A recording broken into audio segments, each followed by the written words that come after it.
Hello pretty peoples, KawaJapa no Kyodori desu. I am Kyodori from KawaJapa. Today's lesson is going to be a little shorter than usual because I am in Japan. I am not in Japan as I speak, but by the time you hear this, I will be. And when I am in Japan, I cannot speak English because I take my English-speaking circuits out and leave them in a little box at the airport. I imagine you've done similar things yourself. Oh, you're human, aren't you? I'm sorry. However, if you wish to ask questions in the comments below, please feel free to do so, as I am able to write English for a short period in the day. Today we are going to talk about the no particle in its fundamental functions. The no particle, as I said before, has a direct equivalent in English, which is apostrophe S. It is the possessive marker, just as apostrophe S is in English. So we can say Sakura no boshi or Mary's hat. And they both mean the same thing. And once you know that, you really know what you need to know about the no particle. But people will say that, there are some occasions, aren't there, when it doesn't seem to be doing exactly that. Well, let's take a look at some of them. At the beginning of every lesson, I say, KawaJapa no Kyodori desu. And that means I am Kyodori from KawaJapa. What it literally means is I am KawaJapa's Kyor Dolly. In other words, I belong to KawaJapa. And this is exactly what we say in English with a club, isn't it? I belong to the cabbage planting club.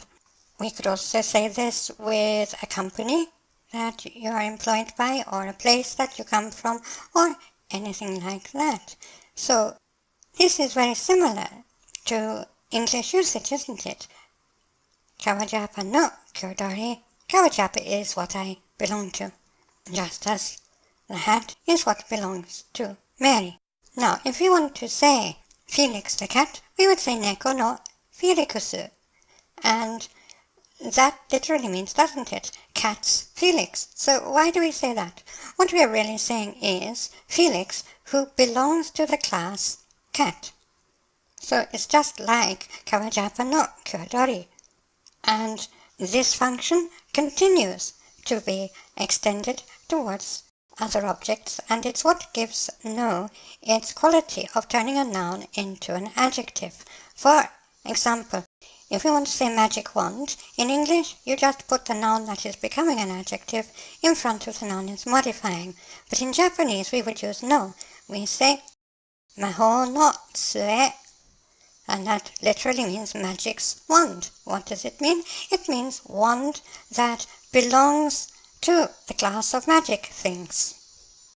So, if we say Zaruda no Densetsu, which is the title of a very famous game series, we are saying the Legend of Zelda, or literally we're saying Zelda's legend, which makes perfect sense, doesn't it?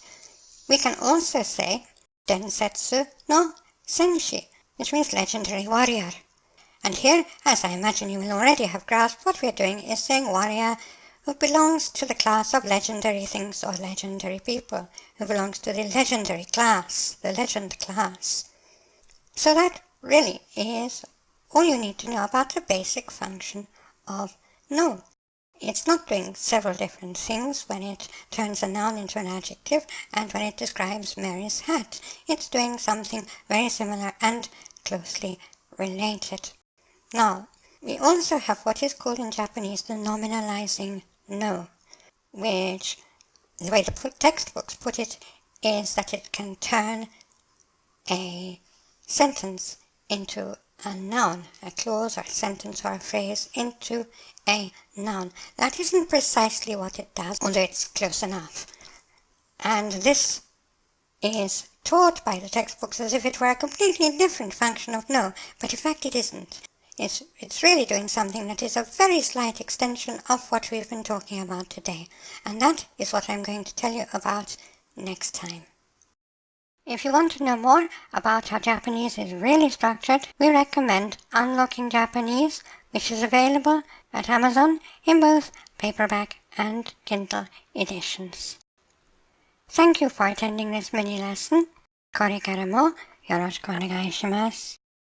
Class dismissed.